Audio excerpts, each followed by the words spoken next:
চিত্রকলা শিল্পকলার মাধ্যমগুলোর মধ্যে অনন্য আর শক্তিশালী এই মাধ্যমটির প্রভাব মানব জীবনের পরতে পরতে কতখানি বিস্তৃত তা বলা বাহুল্য। নিছক বিনোদন কিংবা গৃহের শোভাবর্ধনই নয়, চিত্রকলার ভেতর দিয়ে মানুষের ক্ষুদ্র থেকে বৃহৎ পরিসরের নানা প্রতিচ্ছবি আয়নার মতো ফুটে ওঠে। Realism, idealism, mysticism, impressionism, surrealism, purism এসবের মাঝেই নিহিত মানব সভ্যতার ক্রমবিকাশে চিত্রকলার ভূমিকা, যার মধ্য দিয়ে মনুষ্য জীবনকে যুগে যুগে কাব্যময় করে ফুটিয়ে তুলেছেন চিত্রশিল্পীরা। ৭১ জন্ম নেয়া বাংলাদেশ নামক দেশটির যৌবনে পদার্পণের সাথে এদেশে চিত্রকলাও আজ অনেকটাই পরিণত।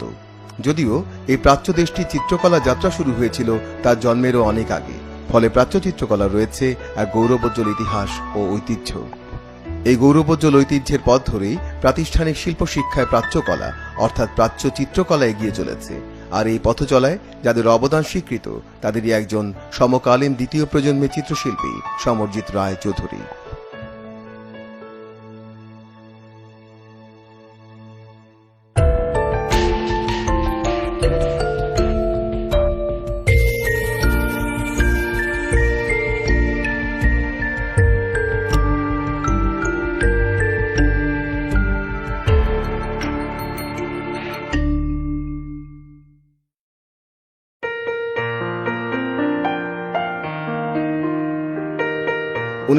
সালে 10 ফেব্রুয়ারি এদিন কুমিল্লায় জন্ম নেওয়া সমরজিৎ রায় ছিলেন 4 ভাই ও 4 বোনের মধ্যে তৃতীয়। ছোটবেলা থেকেই ছবি আঁকার প্রেমে পড়েন তিনি। আর এই প্রেম অঙ্কুরিত হওয়ার পেছনে মাতা সরোজ রানী রায়চৌধুরীর এমব্রয়ডারি কাজ, মামা যতীন্দ্র করের চিত্রাঙ্কন আর এলাকার এক সাইনবোর্ড আর্টিস্টের ভূমিকা ছিল মুখ্য।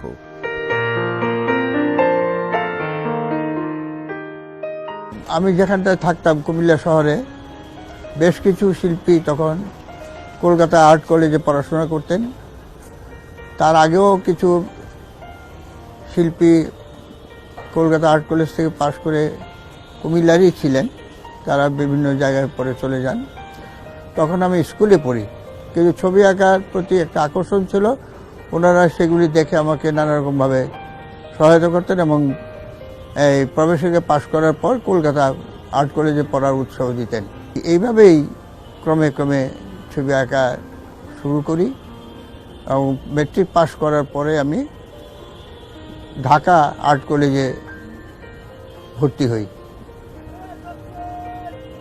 এবং এইভাবেই আমার ছবি আঁকার উৎসাহ ক্রমে ক্রমে বাড়তে থাকে। মেট্রিক পাস করার পরে যখন ঢাকা আর্ট কলেজে ভর্তি হব, তখন আমার বাবার একটু আপত্তি ছিল।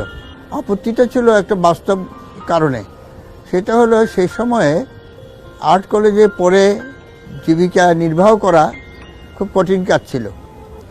যাই হোক, পরে রাজি হলেন এবং উনি আমাকে নিয়ে ঢাকা আর্ট কলেজে ভর্তি করিয়ে দিলেন। এটা 55 সালে। সে সময় বাবার বন্ধুবান্ধবরাও আমাকে উৎসাহ দিয়েছিলেন, বাবাকে বলেছিলেন যে ওকে দিয়ে দাও আর্ট কলেজে। তো ওই সব উৎসাহ পেয়ে আমার ছবি আঁকার প্রতি একটা আকর্ষণ আরও বেড়ে যায়। আমি আর্ট কলেজে ভর্তি হওয়ার জন্য খুব উদ্গ্রীব হয়ে যাই। আমি ভর্তি হয়ে গেলাম। গ্রাফিক্স ডিজাইনে বর্তমান ঢাকা বিশ্ববিদ্যালয়ের চারুকলা অনুষদ ও তৎকালীন ঢাকা আর্ট কলেজে ভর্তি হয়ে কলেজের অধ্যক্ষ শিল্পাচার্য জয়নুল আবেদিনের সান্নিধ্য পেয়েছিলেন তিনি। এ সময় কামরুল হাসান, আনোয়ারুল হক, শফিউদ্দিন আহমেদ, মোহাম্মদ কিবরিয়ার মতো প্রথিত যশা শিল্পী ও শিক্ষকদের পেয়েছিলেন শিক্ষা গুরু হিসেবে। সমরজিতের মতো মেধাবী ছাত্রকে তারা যেমন স্নেহ করতেন, তেমনি এই সময়টাতে তাদের আনুকূল্যে এসে চিত্রকলায় নিজের অবস্থানকে দৃঢ় করার প্রয়াস পান তিনি। বিশেষ করে শিক্ষক মোহাম্মদ কিবরিয়ার সঙ্গে গড়ে ওঠে ঘনিষ্ঠতা। শিল্পী মোহাম্মদ কিবরিয়া আমার শিক্ষক ছিলেন। আমি যখন প্রথম বর্ষে পড়তাম তখন আমার ক্লাস টিচার ছিলেন উনি। তারপর আমি যখন দ্বিতীয় বর্ষে উঠি সে সময় তিনি জাপানে স্কলারশিপ পেয়ে চলে যান।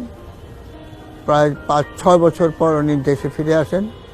তখন আমি এই আমাদের চারুকলা হোস্টেল হয় ছাত্রদের জন্য, সেই হোস্টেলের দায়িত্ব শিল্পাচার্য আমাকে দেন। আমি সেখানে চলে যাই এবং সেখানে একটি রুম আমার জন্য বরাদ্দ ছিল হোস্টেল দেখাশোনা করার জন্য সুপারিনটেনডেন্ট হিসাবে।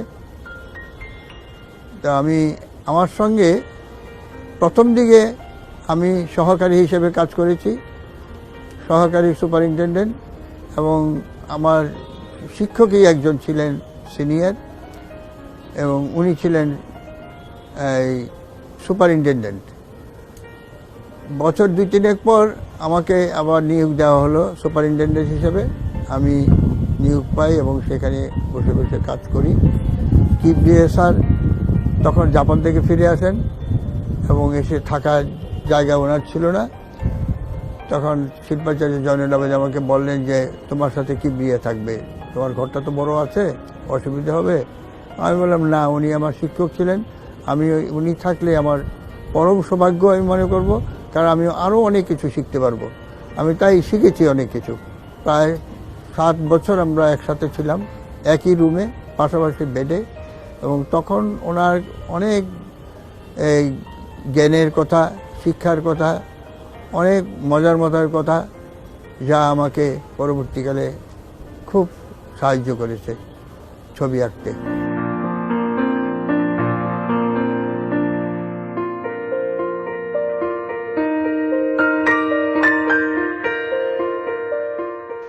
মূলত গ্রাফিক্স ডিজাইনের উপর পড়াশোনা করলেও সৃজনশীল সুকুমার শিল্প চর্চায় প্রথম থেকেই মনোযোগী ছিলেন এই শিল্পী। এরপর 5 দশকের বেশি সময় ধরে নিরীক্ষাধর্মী শিল্প চর্চায় আত্মনিয়োগ করেছিলেন সমরজিৎ। আমার আসলে ইচ্ছা ছিল ড্রয়িং পেন্টিং এই পড়ার। পরবর্তীকালে আবার চিন্তাভাবনা পরিবর্তন করে গ্রাফিক ডিজাইনে চলে আসি। কিন্তু এখানে আমি ভেবে দেখলাম যে গ্রাফিক ডিজাইন করতে গেলেও বিদ্যা বুদ্ধি অনেক দরকার, যেটা পেন্টিংয়ে পড়তে গেলে এটার আমার বিকাশ করা কঠিন হতো।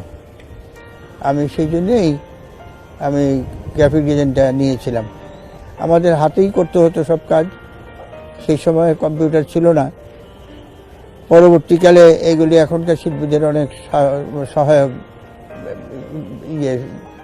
যান্ত্রিক সুবিধা। তো আমার মনে হয় না যে আমি কম্পিউটার ছাড়া গ্রাফিক ডিজাইনের কাজ করেছি, যে খুব ভালো করিনি তা নয়। আমার 2জন গুরু, শিল্পী কামরুল হাসান এবং শিল্পী কাইয়ুম চৌধুরী, ওনারা খুব ভালো কাজ করতেন, বিশেষ করে গ্রাফিক ডিজাইন। পেইন্টিং তো করতেনই, ওনারা পেইন্টিংয়েরই ছিলেন, কিন্তু গ্রাফিক ডিজাইনে খুব ভালো কাজ করতেন। ওনাদের তো কলা কৌশল মেশিনে বা কম্পিউটারে শিখতে হয়নি। সুতরাং ওই কাজ দেখে আমি ভীষণভাবে ইন্সপায়ার্ড হয়ে আমি আমার নিজের কাজের মধ্যে তা প্রয়োগ করার চেষ্টা করেছি। তো এখন কতটা সফল হয়েছি এটা জনগণ বা আগামী প্রজন্ম সেটা ভাববে, দেখবে, চিন্তা করবে, সেইভাবেই আমার আনন্দ।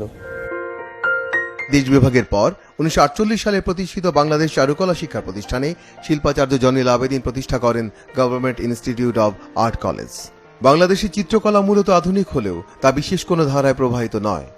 একই শিল্পী ভিন্ন ভিন্ন ধারায় কাজ করেছেন।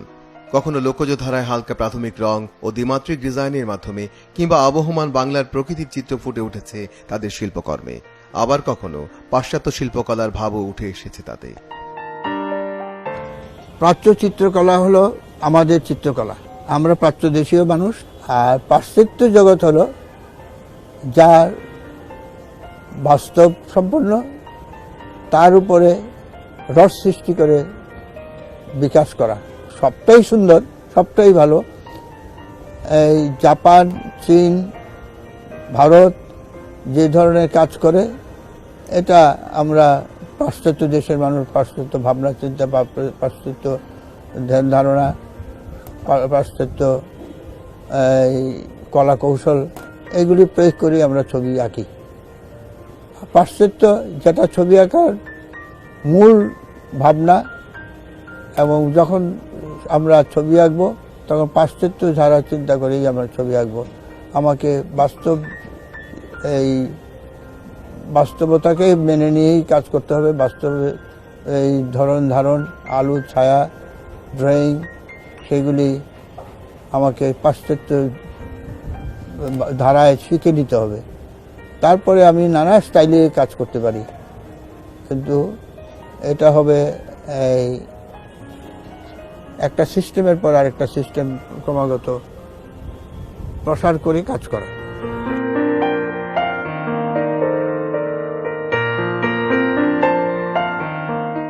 পাশ্চাত্যে লেখাপড়া কিংবা কোনো ধরনের প্রশিক্ষণ ছাড়াই কি করে সমরজিৎ তার শিল্প চর্চার ক্ষেত্রে পাশ্চাত্য ধারাকে বেছে নিলেন তা ছিল বিস্ময়ের। পাশ্চাত্য ধারার রীতিতে তিনি আপাত ভিন্ন বৈশিষ্ট্যপূর্ণ আঙ্গিক রচনা করেছেন তার শিল্পে। সমরজিৎ রায়চৌধুরীর প্রথম দিকের কাজগুলো কিউবিজম ও ফিউচারিজম প্রভাবিত হলেও পরবর্তীতে তিনি নিজস্ব চরিত্রের রেখা ও ফর্ম প্রধান এবং প্রতীকধর্মী আঙ্গিক নির্মাণ করেছেন। এরপর জমাট বিন্যাস সমৃদ্ধ প্রায় বিমূর্ত আঙ্গিক রচনা করেন তিনি।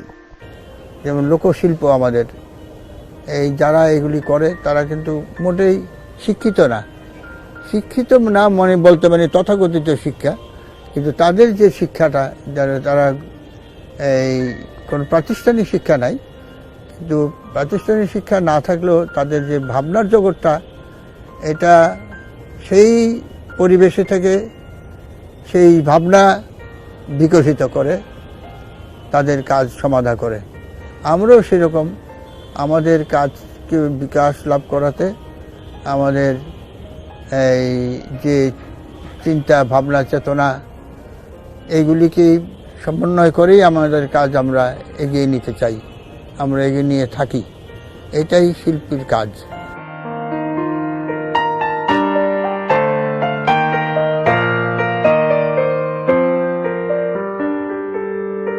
চিত্রকলাকে ভালোবাসতে গিয়ে কিছুটা চড়াই উতরাই পেরিয়ে সমরজিৎ যখন তৃতীয় বর্ষের শিক্ষার্থী, 1958 সালে তখন চারুকলা বার্ষিক প্রদর্শনীতে তার আঁকা প্রথম কোনো ছবি বিক্রি হয়।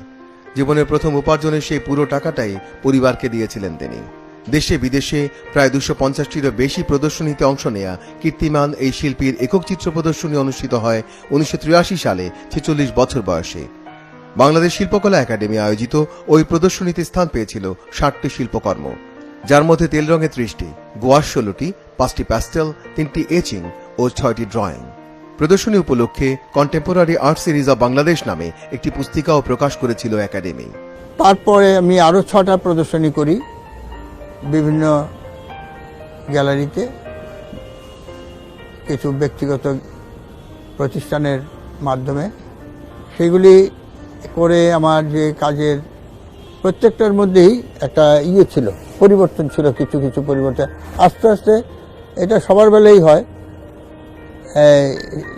না হলে প্রদর্শনী স্টিফ হয়ে যায়, যে একটা বিবর্তন আস্তে আস্তে থাকতে হয়। প্রথমটা এক ধরনের ওই স্টাইলগুলি মেনটেন করেই রং বা যে ধারণ সেগুলি মেনটেন করেই পরবর্তী কাজগুলি হয়, তার পরবর্তী কাজগুলি হয়। এইভাবে প্রায় এই 40 বছরের বেশি সময় পার হয়ে গেছে, প্রায় 50 বছর হবে। এখন যে ধারা সেটা একটা ধারা, মোটামুটি একটা স্থিতিশীল ধারা। তবে শিল্পীরা কখনো স্থিতিশীলে থাকে না ঠিকই,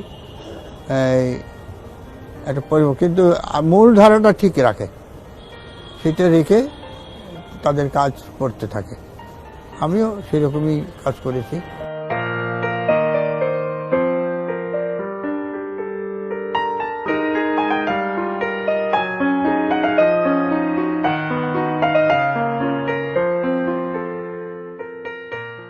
প্রথম শ্রেণীতে প্রথম স্থান লাভ করে 1960 সালে স্নাতক শেষ করার পর ওই বছরই চারুকলা আর্ট কলেজের শিক্ষক হিসেবে যোগ দিয়ে 2003 সালে অবসর নেন।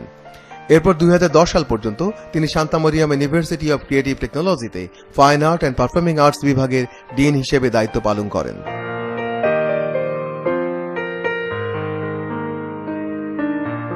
2011 সালে আবারও চারুকলা অনুষদে সুপার নিউমারি প্রফেসর হিসেবে যোগ দিয়ে 2016 সাল পর্যন্ত কর্মরত ছিলেন।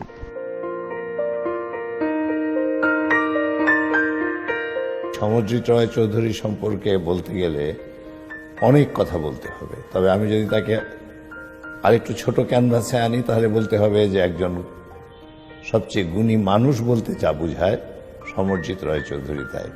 শিক্ষক হিসাবে সমরজিৎ রায় সম্পর্কে বলতে গেলে বলতে হবে উনি একজন অত্যন্ত গুণী শিক্ষক, এবং উনি শিক্ষার ভিতরতে উঠে এসছেন ঢাকা বিশ্ববিদ্যালয়ে, কিন্তু আমরা যে ধরনের আর্ট নিয়ে আমরা এগিয়ে যাচ্ছিলাম তাতে কিছুটা ব্যতিক্রম ছিল। এখানে আর্ট শিক্ষার সাথে আমরা অন্যান্য শিক্ষাকে সম্পৃক্ত করে একটা পূর্ণাঙ্গ গুণগত মানসম্পন্ন শিক্ষা এবং একটা গুণগত মানসম্পন্ন মানুষ তৈরি করে তাকে আমরা শিল্পী হিসাবে তৈরি করতে চাচ্ছিলাম। এটা নিয়ে তখন আমাদের দেশের অনেকের সাথেই এই অনেক ধরনের দ্বিমত হয়েছে, অনেক হয়েছে, কিন্তু সমরজিৎ রায়চৌধুরী অবিচল থেকেছেন। সমরজিৎ রায়চৌধুরীর মতো লোক যারা শিখতে জানে, শিখাতে জানে এবং যারা সত্যিকারভাবে দেশের প্রয়োজনে যে শিক্ষা দরকার সেই শিক্ষার জন্য নিজেদের কর্মকাণ্ডকে বিস্তৃত করে, সেরকম শিক্ষককে আমি অবশ্যই সম্মান করি। আমি মনে করি জাতি আগাতে গেলে, দেশ আগাতে গেলে এই ধরনের শিক্ষক আমাদের সকলেরই একটা উদাহরণ হিসেবে ওনাকে আমরা ধরে নিতে পারি শিক্ষক হিসেবে।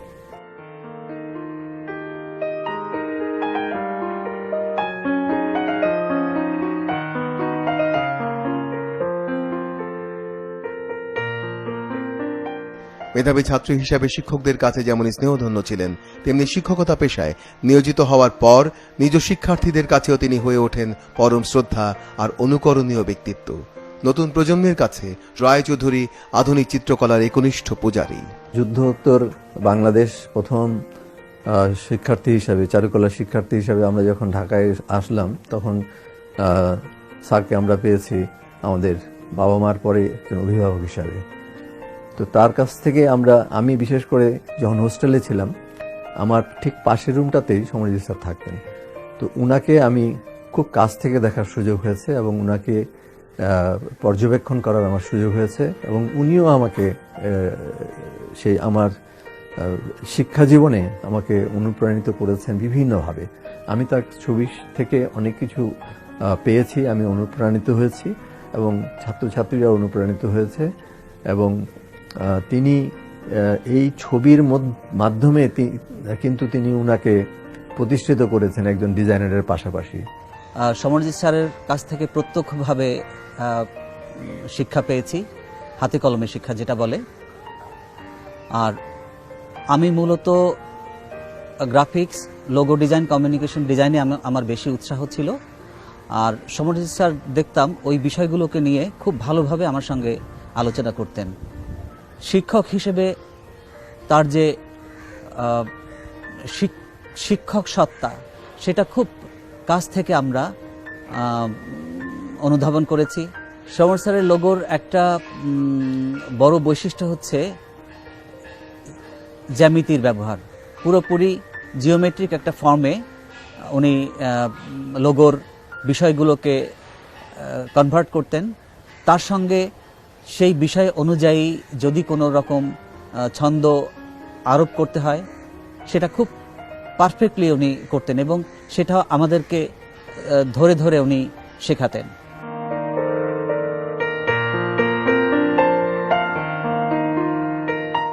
চিত্রকলা ভাষা চিরন্তন, সার্বজনীন। দেশ কাল পাত্রভেদে সীমানা ছাড়িয়ে চিত্রকলার বিস্তৃতি সবখানেই। পৃথিবীর লক্ষ কোটি মানুষের জন্য অঞ্চলভেদে রয়েছে হাজারো ভাষার সমাহার। চিত্রকলার ভাষা চিত্রের মাঝেই নিহিত। মানুষের দুঃখ কষ্ট, আনন্দ বেদনা, সভ্যতা সংস্কৃতি, প্রেম ভালোবাসা, আবেগ অনুভূতি কিংবা অনুরাগ বিরাগ সবকিছুকেই চিত্রকর ব্যঞ্জনাময় করে ফুটিয়ে তোলেন। মানুষ তো শুধু চিত্রকলার বিষয়টাই দেখে না, কখনো কখনো বিষয়টাকে দেখে, কখনো কখনো দেখে রং, কখনো কখনো বিষয়টাকে দেখে ভাবনার জগতের সঙ্গে মিলিয়ে সেটাকে মনের প্রশান্তি, দুঃখ যন্ত্রণা লাঘব করতে, পরিবেশকে সুন্দর করতে, ভাবনা চিন্তার জগৎকে প্রসারিত করতে এই চিত্রকলা বা যে কোনো সৃষ্টিধর্মী কাজ সেই সহযোগিতা করে। যেমন শিল্পীকেও করে, শিল্পীর পারিপার্শ্বিক অবস্থাটাকেও সেই পরিবর্তন এনে দেয়। চিত্রকলা মানুষের সমাজে, জীবনে, রাষ্ট্রে অনেক বিবর্তন ঘটায় এবং অনেক সংশোধন করে দেয় মানুষকে, সমাজকে, সুন্দরও করে দেয়, দুঃখ যন্ত্রণা লাঘব করার জন্যে এই ছবি বিশাল ভূমিকা রাখতে পারে। যেমন স্পেনে পিকাসো এঁকেছিলেন গুয়ের্নিকা। তখন যে সমাজে যে বা রাষ্ট্র যে এই অনাচার শুরু করেছিলেন, সেটাকে বন্ধ করার জন্যই পিকাসো গুয়ের্নিকা এঁকেছিলেন। তারপর আমাদের দেশে আমাদের স্বাধীনতা যুদ্ধে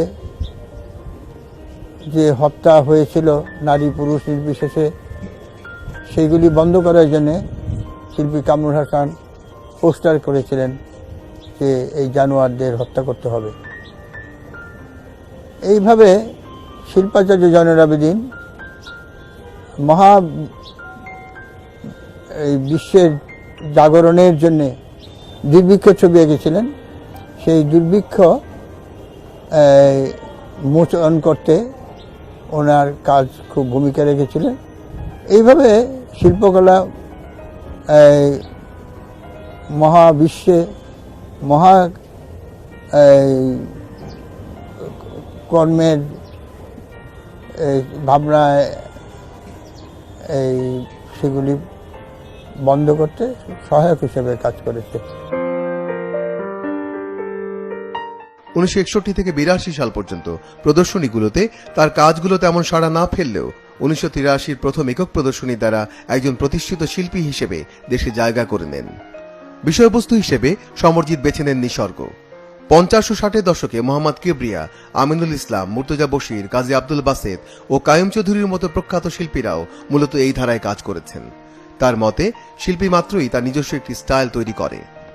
এই দুই রকমই হয়, বিষয়বস্তু আগে ভাবনা চিন্তা করে স্টাইল ক্যানভাসের সামনে গিয়ে পরিস্ফুটন হয়।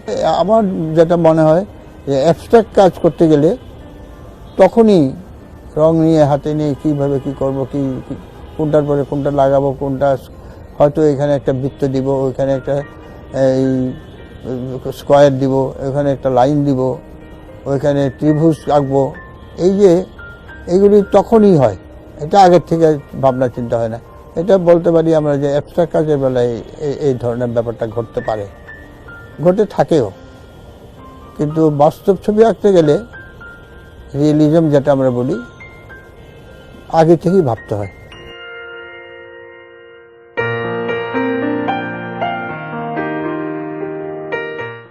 নিজ কাজের মধ্য দিয়ে কোনো মতাদর্শ প্রচারের চেষ্টা করেননি তিনি, বরং নিসর্গ ও মানুষের নান্দনিক রূপ উপস্থাপনাই ছিল তার লক্ষ্য। আর প্রতীক হিসেবে পাখি, নৌকা, মাছ ও ফুলের নকশা সংযোজন করেন। যদিও তার চিত্রকলায় রোমান্টিক মানসিকতা ফুটে উঠেছে। সমরজিৎ চৌধুরীর ছবিতে আমরা একটা দেখি জ্যামিতিক অঙ্কন রীতির প্রভাব। তিনি নকশার ভিত্তিতে ছবি তৈরি করেছেন এবং এর মধ্যে একটা জ্যামিতিক ছাঁদ বেরিয়ে আসে। আবার কোনো কোনো ছবিতে দেখা যাবে যে তিনি লোকশিল্পের থেকেও প্রেরণা লাভ করেছেন।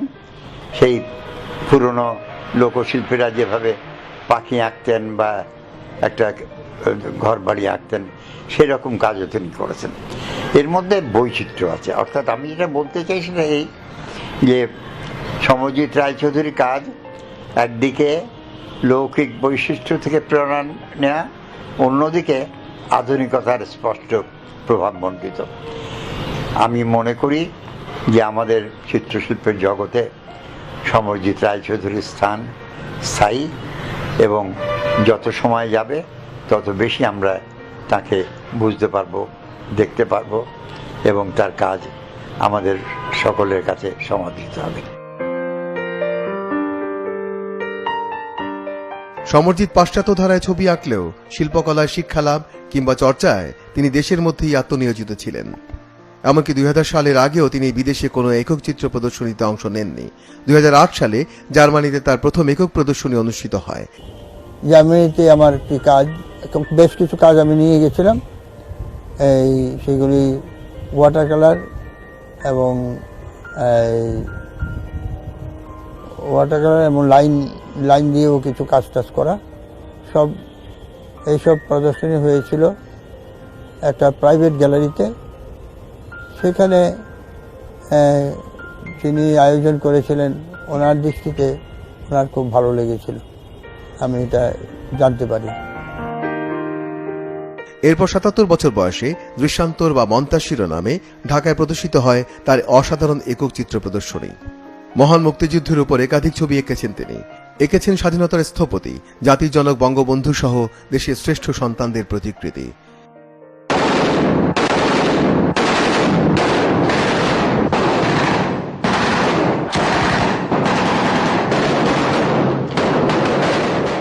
একাত্তরের 25 মার্চের সেই কাল রাতে পাকিস্তানি হানাদাররা সমরজিতের আঁকা অসংখ্য ছবি ধ্বংস করে ফেলে। আমি চারুকলায় যখন পাঠ নেই, ছাত্র অবস্থায় আমার যে কাজকর্মগুলি ছিল বা আমাদের দেশে যে স্বাধীনতা যুদ্ধ শুরু হয়, সেটা আমার পাঠ শেষের প্রায় 10-12 বছর পরে। আমার 60-তে হলো আর 71-এ 10 বছর পরে। এই সময় পর্যন্ত যে ছবি আঁকা আমার হয়েছিল সবগুলি আমি থাকতাম, আগেই বলেছি যে আমি হোস্টেলের দায়িত্বে একটা রুমে থাকতাম। তা আমার যে ছবিগুলি ছিল সবগুলির উপরে সবগুলি ছবি হয় জ্বালিয়ে দিয়েছে, পরিয়ে দিয়েছে। এসে আমি ফেরত স্বাধীনতা জয়লাভ করার পর ফিরে যখন আসি, ছবিগুলি সব নষ্ট হয়ে গেছিল, হারিয়ে গেছিল, নিয়ে গেছে। কি করেছে, জ্বালিয়ে দিয়েছে না কি করেছে জানি না, তো কিছুই পাইনি।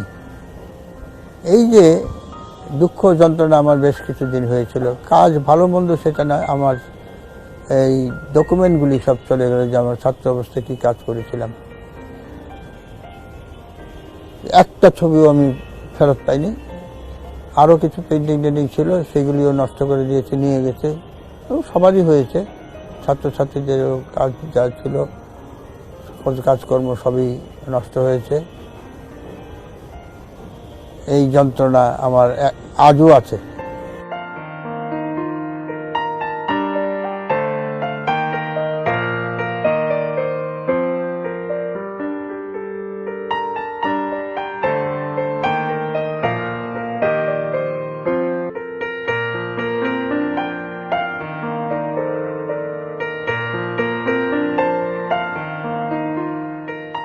কেবল ছবি এঁকেই নয়, দেশের সরকারি, বেসরকারি এবং স্বায়ত্তশাসিত বিভিন্ন প্রতিষ্ঠানের মনোগ্রাম একক কিংবা যৌথভাবে তৈরির কারণেও তিনি স্মরণীয় হয়ে থাকবেন এদেশে।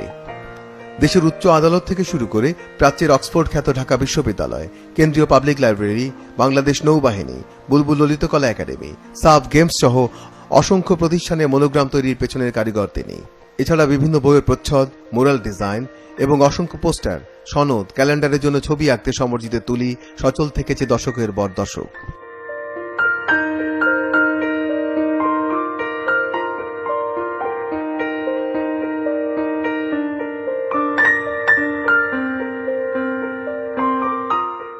নিরবিচ্ছিন্ন আর নির্মোহ কর্মতৎপরতা সমরজিৎ রায়কে এনে দিয়েছে স্বীকৃতির নানা স্মারক। ভূষিত হয়েছেন বাংলা একাডেমি এবং 21 পদক সহ নানা পুরস্কারে। আমি 21 পদক যখন পাই, আমার বয়স 75-এর উপরে। তো সেটা আমি খুশি হয়েছি, এটা রাষ্ট্রীয় পদক। কিন্তু হয়তো আমি যদি আরেকটু কম বয়সে পেতাম তাহলে আমার আনন্দটা বোধহয় আরো বেশি হতো। পদক সবসময় মহা আনন্দের, আমার বেলাও তাই হয়েছে। আমি খুশি হয়েছি এই প্রাপ্তিতে।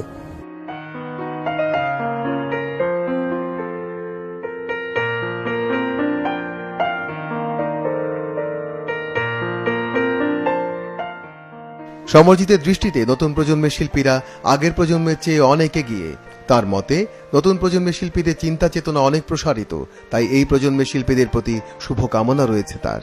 যে আমাদের নতুন প্রজন্মের ছেলেমেয়েরা খুব ভালো কাজ করছে এবং বাইরে স্কলারশিপ নিয়ে উচ্চশিক্ষা নিতে যাচ্ছে। এবং প্রদর্শনীতে পুরস্কৃত হচ্ছে, নানা চিন্তা ভাবনা চেতনার ধারা তৈরি করছে, কাজ করছে এবং দেখার সুযোগ পাচ্ছে ইন্টারনেটের মাধ্যমে। তাদের চিন্তা চেতনা চোখ অনেক বিকশিত, খুলেছে, দৃষ্টিশক্তি সুন্দর হয়েছে। আমি তাদের এই চিন্তা ভাবনার জন্য অত্যন্ত গর্বিত যে আমাদের এই আগামী প্রজন্ম এই ধরনের কাজ করছে, এত সুন্দর কাজ করছে, যার জন্য আমরা এই আগামী দিনে তাদের এই কাজের আমি উচ্ছ্বাস ব্যক্ত করছি। শিল্পী সমরজিৎ রায়চৌধুরী হিসাবে প্রতিষ্ঠা পাওয়ার পেছনে যে মানুষটি অকুণ্ঠ এবং নিঃস্বার্থ প্রেরণা জুগিয়েছিলেন তিনি হলেন সন্ধ্যা রায়চৌধুরী। 1967 সালে 4 অক্টোবর বাবা রাকেশ রায়চৌধুরীর পছন্দের এ পাত্রীকে বিয়ে করেন তিনি। যখন আমার বিয়ের আলোচনা চলছে তখন আমি বুঝতে পারিনি যে মানে আর্টিস্ট কি, এটা ছবি আঁকা হয় বা উনি এটা কি জিনিস। আমি ভাবতাম যে ছেলের বিয়ে দিলে ইঞ্জিনিয়ার, ডাক্তার, ওইসব জেনারেল লাইনের কথা চিন্তা করতাম, কিন্তু এই আর্টিস্ট হিসাবে ওনাকে যে এই লাইনে যে করে সেটা আমি কোনোদিনও বুঝতাম না। বিয়ের পরে আমি বুঝতে পারছি যে বিয়ে হয়, অনেকেরই বিয়ে হয়, বিয়ে করে, কিন্তু এই সুন্দর জীবনটা পায় না অনেকে। শিল্পী মাত্রই মনে হলো আমার যে একটা খুব সুন্দর সংসার। উনার মন মানসিকতা অন্যরকম, উনি কোনো ঝামেলা পছন্দ করেন না। আমার ছেলে মেয়ে 2টা, একটা ছেলে একটা মেয়ে।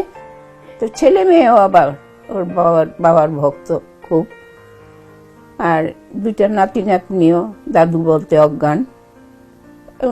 উনার সঙ্গে কথা না বললে, না বসলে বোঝা যায় না যে উনি কি ধরনের মানুষ। একটা স্ত্রীকে নিয়ে বলতে গেলে একটা সংসারের কথাই বলতে হয়।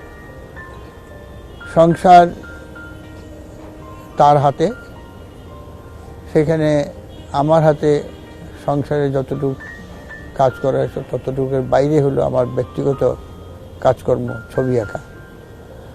আমি এই ছবি আঁকার জন্যে তার সহযোগিতা সবসময় পাচ্ছি, তার সহযোগিতা পাচ্ছি বলেই এখনও দাঁড়িয়ে আছি এবং কাজ করছি। এই কাজের পেছনে তার অবদান যথেষ্ট। আমার বাবা, তিনি আমার কাছে বাবা, ঠিক তেমনি তিনি আমার কাছে বন্ধু, আমার নির্ভরতা, আমার শ্রদ্ধা, সব জায়গায় কিন্তু তিনি। আমরা যেমন আমি ব্যক্তিগত অনেক শ্রদ্ধার জায়গায় পাই, তেমনি আমরা পারিবারিকভাবেও আমার বাবাকে আমরা ওই শ্রদ্ধার জায়গাটাই দেই। বাবা সব জায়গায় আমাদেরকে ভীষণভাবে সহযোগিতা করেন, বুদ্ধি দিয়ে, পরামর্শ দিয়ে, কখনো কখনো শাসন করে।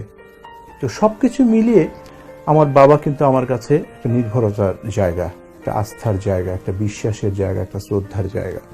আমি বাবাকে এভাবেই দেখি।